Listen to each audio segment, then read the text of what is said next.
Hey guys, thanks for checking out the channel. Tobin here with you. Much appreciated. A little bit of a late recap on this one. Happy 305 day to all those who celebrate, by the way, and coming to you here from the 561. But I will be back, boots on the ground tomorrow at the arena. The recap coming up a little late. I was UFC centric last night.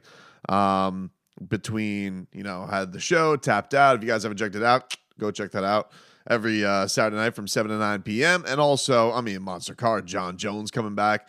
I don't know how many people got to catch it, but man, he looked awesome against Surreal Gone. He absolutely ragdolled Surreal Gone like a behemoth and just took those long limbs and guillotined them right up against the cage. It was awesome. I hadn't seen a finish like that from John Jones that impressive in a while. Just like absolute buzzsaw. Surreal Gone looked like he didn't know what hit him, like a ghost. It was pretty fantastic. It really has me pumped up for what's coming to the Heat's house in 4 weeks with the rematch between Stylebender and Alex Bejeda, and then Jorge Masvidal and Gilbert Burns. Both I got a chance to talk to both of them. If you guys haven't seen it, that's up on the channel. Go check it on out. But anyway, let's get to Heat basketball. The Heat get a much needed win over the Atlanta Hawks, 117 to 109 in a game where this was, it was a game for the most part that wasn't really in question for Miami starting in the second quarter, and they really got down to business and started getting in a big way. Huge game today from Bam Adebayo to really lead the charge, and he was in need of one too. A lot of the focus sometimes, I think that probably a lot of the focus probably went to Tyler Herro and some of his shooting struggles, but Tyler's had a couple of nice games in a row. But Bam just was not quite the guy that had made the All-Star team the last couple of games. Obviously had that huge defensive effort against Joel Embiid, but then was fed some tough buckets by Julius Randle. Hell, everybody on the team was. So they needed this in, I think, a big way, just mentally, because you think you play a game against the New York Knicks that is good enough. You get the shooting. You play good defense. Hell, you get the damn turnover there at the last possession and just have a dagger stuck into you. That one can definitely linger. The Jimmy Butler comments that are all over it. So it was probably best almost for Miami to just have a game right away to bounce back. And Bam, I just thought had it going in a monster way. And had it all going for him, getting to the rim, drawing fouls, had the jump shot. I love him doing that with big bro Chris Bosh in the building as he can watch his little protege go out there and do a lot of the moves that Chris Bosh was, so well known for down here. And it's always great seeing CB in the building. Love getting to hear from him in the third quarter on Bally with Jeremy Taché. Every time you get a chance to hear from CB, it's Goosey's galore, dude. The guy is,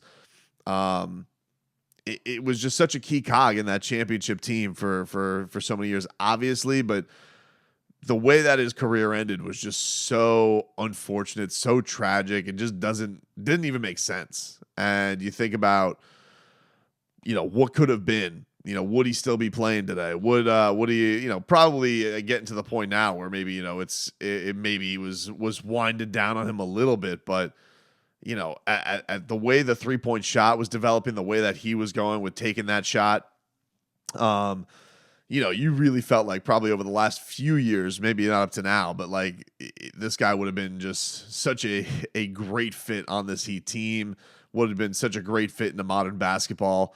And, has always had a good relationship with Adebayo and has given him advice and given him tutelage and all that stuff. So to see Bam really take advantage of that, mid-range game and still be able to get to the rack and things like that has to be something that Chris Bosh, from a basketball standpoint, really likes to see. Both just, solid guys all around. But now, everybody will be wondering if he gets to the ultimate Chris Bosh stretch point. But Bam was huge, and Tyler were huge, especially, in that second quarter. They got a couple of big performances, not only from Bam, but Cody Zeller stepped up in a huge way. Him and Jimmy had some really nice chemistry, cutting to the rim. Cody was huge. Full intangibles to just put it simply for Cody Zeller. Really great performance from him.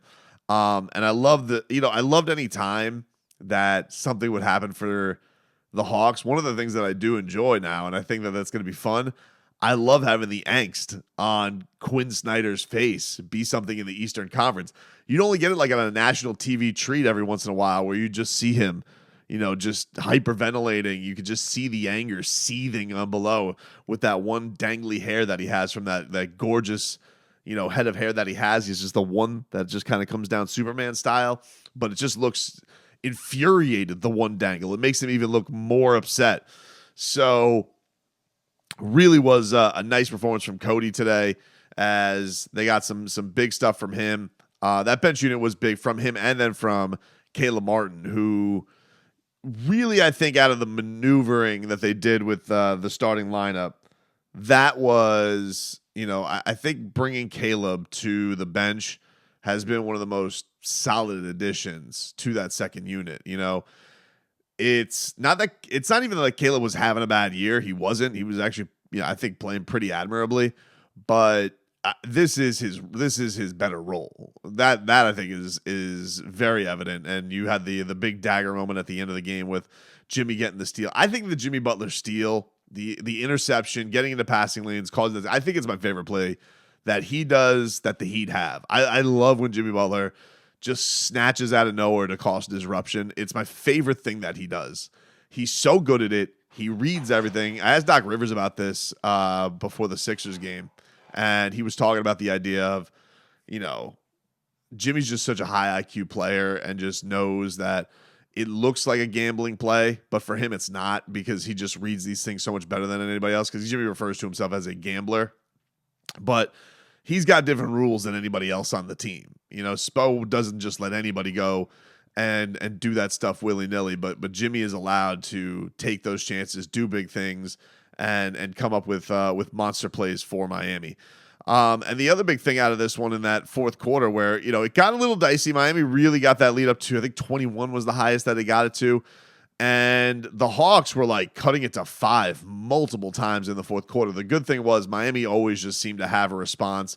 And though they got outscored in the fourth quarter, it was close. And Bam and Jimmy were just Bam and Tyler, were just great. Tyler, after having a monster performance against the New York Knicks, and now does this late in this game, you can see, I think, the confidence really starting to come back in his shot. The type of decisions that he makes, needed from him. I mean, like in every way, the chemistry that him and Bam have together, that was really evident today. In fact, it was a lot of Bam finding Tyler too and opening things up for Tyler. So to get those guys, knowing that the league is going to adjust and take some things away and try and make them uncomfortable, and that was probably the best thing that the Heat had going on offense. To see them start to unlock some stuff again is great. It's the development of a young duo, and seeing what they're able to do to provide some monster production for Miami in a big, big way. And the other thing is, look, it's the Atlanta Hawks. So that Trae Young, who oddly was favored to come to Miami in a trade when all that stuff was going down with the disruption, he stunk up the joint today. And he was not good. It was a 2 for 13, cool 2 for 13, 8-point performance from Trae Young. In fact, their star backcourt today, him and DeJounte Murray. DeJounte Murray was 3 of 14 with 10 points today. They were a combined 0 for 10 from downtown. So you do probably have to expect a better shot from them coming up on Monday. I will be boots on the ground for that one.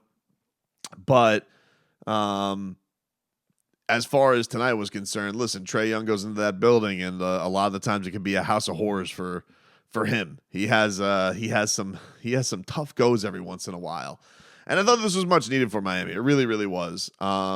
Even with it getting dicey at the end and the team going full J. Rich, stepping out of bounds in the fourth quarter to help open the door for the Hawks. Sadiq Bey sneakily putting himself into the pantheon of Heat killers.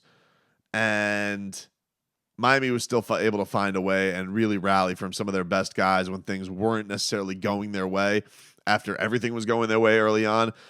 And you have to think that after the way things went down against the Knicks, they needed something like this. Like, Tyler attributed it to mental toughness. I guess you could say that. And especially probably something that's needed after Jimmy's telling, everybody publicly that they get bored with the process of winning. This was a dig down, and get a win where you really, really needed it when things weren't necessarily going your way. Every time the Hawks got to 5, you extended it back out to a 3-possession game. And then once you had enough responses, then all of a sudden you were able to shut the door in a big way that you needed it. On other news and notes for the Heat, Goran Dragic officially signs with the Bucks. So once again, stab me in the heart. Gogi is now joining the likes of Giannis Antetokounmpo, Brook Lopez, Chris Middleton, Drew Holiday, Jay Crowder, Myers Leonard, the 2020 Heat, all there. And Kyle Lowry, we really don't have any update onto where things are. Spo just kept saying same process before the game. He was asked, is it a possibility he's ruled out for the regular season or the rest of the season? And Spo just would not give anything on it. So I don't know what to do with that. I don't know what the big mystery is. This is just how the Heat seem to be when it comes to injuries in general. But this one does have some weirdness around it because of the trade rumors. He is back on the bench. I mean, he's been back on the bench for this homestand, so that's been good to see. Because Kyle does, I think, provide some benefit to some of these guys from a leadership standpoint and teaching the young guards and Gabe Vincent and all that. But as far as when and clarity of when he'll be back, I don't know. I don't think that's I don't know if we're gonna get an answer on that anytime soon. And when you're injured, you don't have to talk. So Kyle's not really providing any answers from his end either as to when he'll be back. But whether he's back or not, Miami is going to continue to need to rack up wins because this was a big one with a team that's right there with you. You got them right back again on Monday, and then you have a couple of big ones against the Cavaliers coming in. So needed this one for sure.